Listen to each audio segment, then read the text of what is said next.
I gotta get myself a little more faith, a little more love.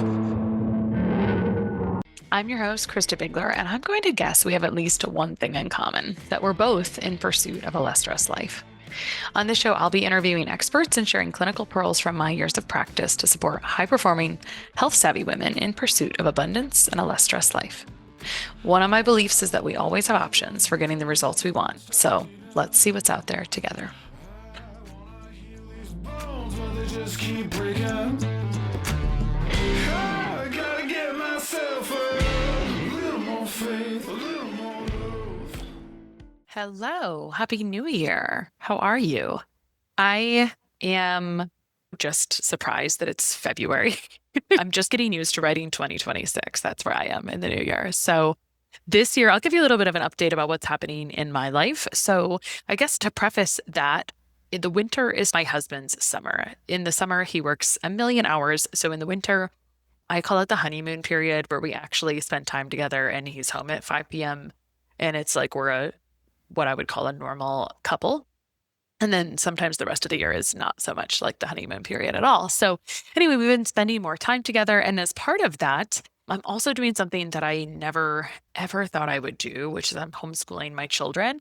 And that was really a reason I had a big why for that. Like the last 10 years, I was working so much of their childhood. I felt like I was like they were being raised by my husband and my in-laws, and I was certainly there, but there was just things that I wanted to be much more involved in. And let's be real, like I was very involved, but I just felt like some of the things I wanted to see in them could only be solved through time. So I spent about a year recalibrating what was happening in practice to give me back more capacity and more space and time, which is just important sometimes to do that for your nervous system anyway. Let's be real, it was also really uncomfortable in a lot of ways as well.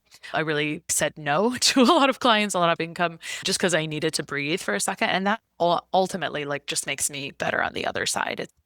It's in no one's best interest to have a burned out practitioner or coworker or employee or anything. One of our first missions here is that we all deserve a less stressed life.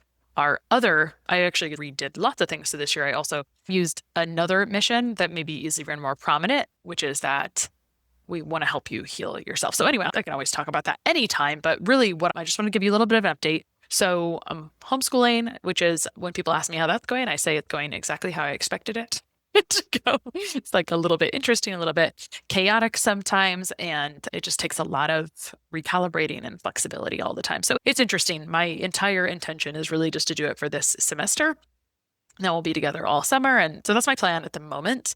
But to be honest, when we started this semester, there was also a little bit of calm around it. Where things are not calm is when I'm trying to hit deadlines around certain things or have a bunch of meetings scheduled. So that's a little bit of what's going on here. We did a nice little loop through Canada at the beginning of the year in relativity, with it being our time together as family. And my husband loves to ski, so do my kids. And so that's something nice we get to do together.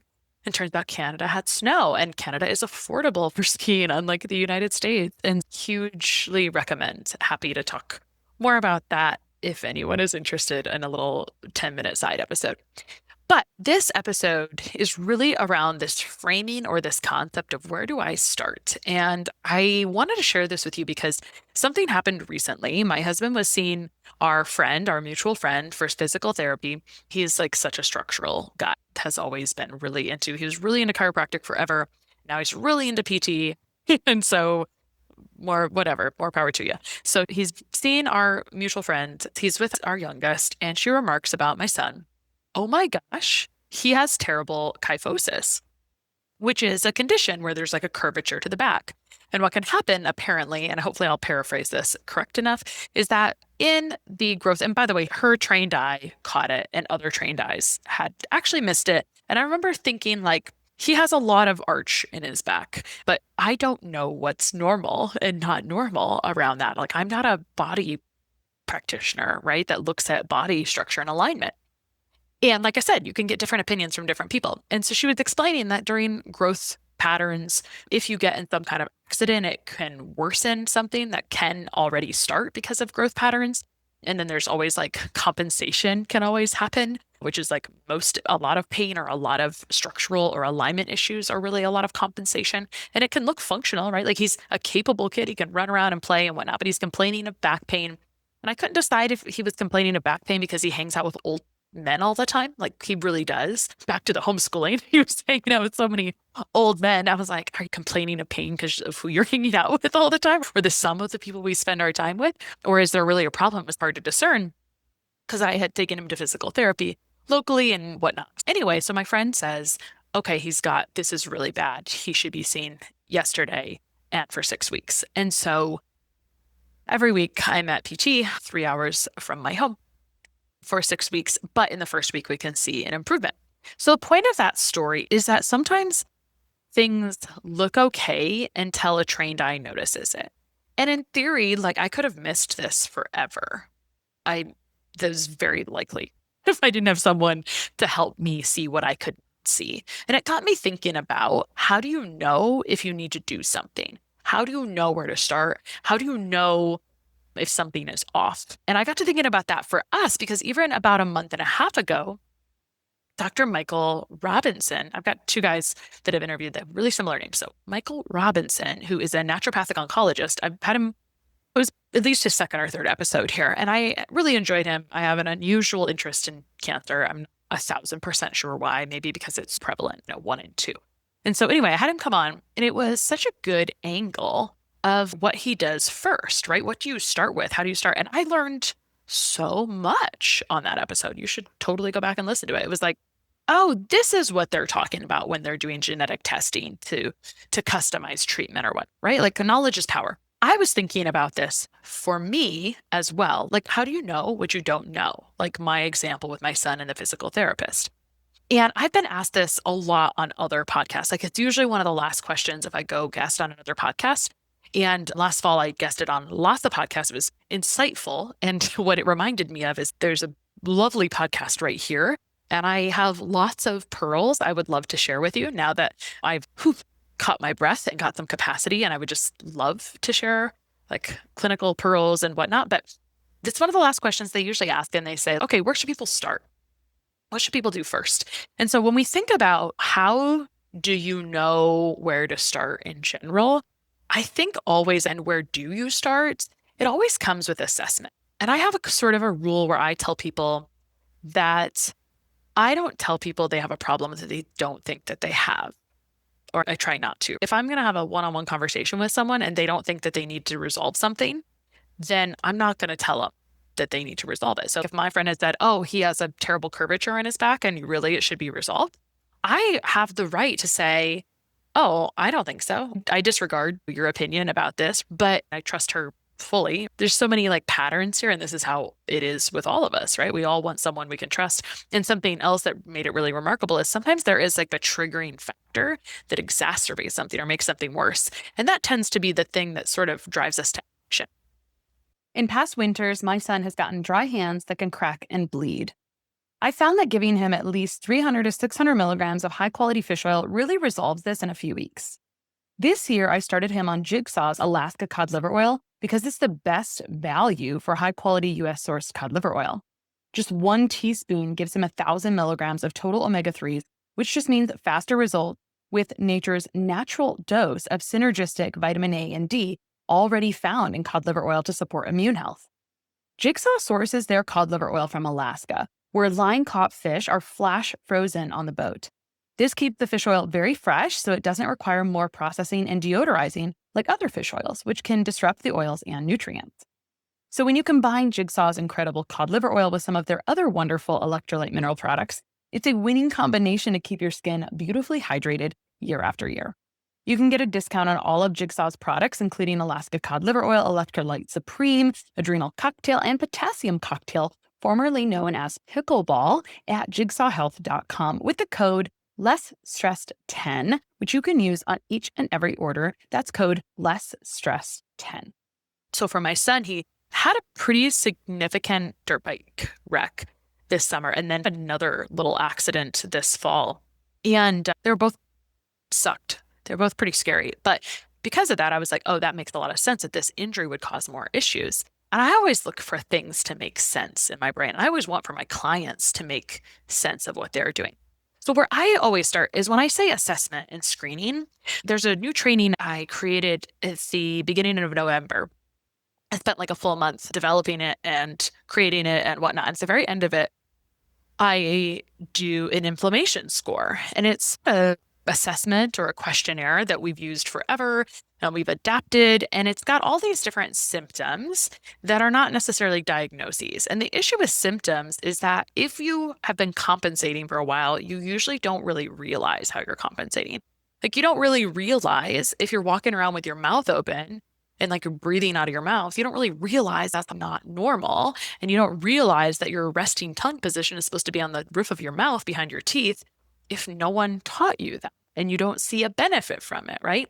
And again, that's not even on the assessment. It's just the first one that came up from other stories recently. So you don't know what you don't know. And so I think when we have something in front of us that has a lot of different symptoms on it, it can help get our memory going and start to bring forward some of these things. And as we start to recall these and give them a numerical value, then we can look at that overall numerical value and you can look at it on your own. If there's an interpretation score, a practitioner can look at it and see patterns overall. Like for me, like pattern recognition is my favorite thing. It's a very big strength of mine. And so it's a big thing I try to equip my clients with long term. I want them to be able to see patterns and symptoms because that'll point back to what needs to be supported. And when you support systems to optimal function, then most of the symptoms go away or resolve or reduce or disappear in general. And I think that's worth underlining and highlighting. That's like the bulk of how I function and work is I look at what's going on. I categorize those. One, we look at like the severity, which is helpful and how that's actually presenting. Because here's the good news. The more severe, the higher the number of the inflammation score, the more opportunity to fix it is. So I've always loved like when something's a hot mess because it's like, oh, awesome. That just means more improvement. Typically, like when the inflammation score is 130 instead of 65, both of them are like significant. Lots of room to improve them both. It's just that the 131 can get a normally like at least 65 points of improvement, whereas the one that's at 64, it'll get 32 points of improvement. That's a very normal result to see 50% overall improvement to these symptoms when you're addressing the root causes. I was thinking about this, and apparently since I'm recording this, I'm going to do this. But at the end of that training, we do that inflammation score. But I also just created a little bit of a guide on like root causes of inflammation. And I think I should just combine those two and include the inflammation score and the root causes of inflammation. And then that sort of points you to like the next steps after that. It's okay, here are the systems that then need support. And so this is a little bit different way to think about it. I'm just inviting you into like my brain right now, and I hope that's okay. And I hope that's welcomed. I think we can all improve or change how we think about things. And when we think about things in a new way, or we renew our mind around things, like there's a lot of opportunity. And honestly, it can go from being overwhelming to an opportunity. It can go from overwhelming to exciting when it's, oh, turns out when I have a whole bunch of things wrong, there's just a lot of room for opportunity and improvement. And this is optional. Like I don't have to have all of these things, or I don't have to have some of these even low grade things that I've been told are nothing. Or the most common thing, something really common that I see, and I think I'll do another episode about like how we interact with our health and take big pendulum swings next, is that very often people change their diet as first line therapy. And I think that's fine. 10 plus years ago, when I was going into private practice, when I was starting private practice, I helped people change their diets to really custom anti-inflammatory diets. But after a while, I was just getting the people who had already done some of that stuff, or they were in too much of a restrictive place. And so I really needed to dig deeper into what was causing those food reactions in the first place as well. So a lot of people sometimes go to a restrictive mindset. I still think that's quite pervasive, but the goal is like, how do we restore function? And it's really not, I always think it's fun to look at common denominators. And I always think, because I hang out with this colleague of mine, this physical therapist friend of mine with some frequency, I always just have a great time like analyzing, oh, wow, that's the same in my business. That's the same in my field. That's the same over here. Like she is restoring function to the body. Like they are helping you strengthen something to restore function overall. And that's what we can really do inside the body with organ systems, organ triads, etc. Like when that is working in this beautiful symphony that it's supposed to, the symptoms really resolve. Okay, so back to the top, looking at my notes, where do we start? The first step is always assessment and screening. So many ways to do that. And if at first you don't succeed, it's okay. Like sometimes different people will find different things. And I think that's the case with testing as well. So often people think that testing is the absolute first step, and it can be. It's a form of assessment, it's a form of screening. And you also have to realize that tests are imperfect and they don't show you everything. And one test won't show you everything. And I can't imagine that there will ever be a test that will show you everything. So I have a couple of really uncomfortable rules that I share with clients, or I invite them to. It's like, 1, what do you hope to learn from the test? And 2, are you okay if you learn nothing? And if I'm being perfectly honest, I've really made testing optional since last year, because I was like, why don't we just restore function to systems?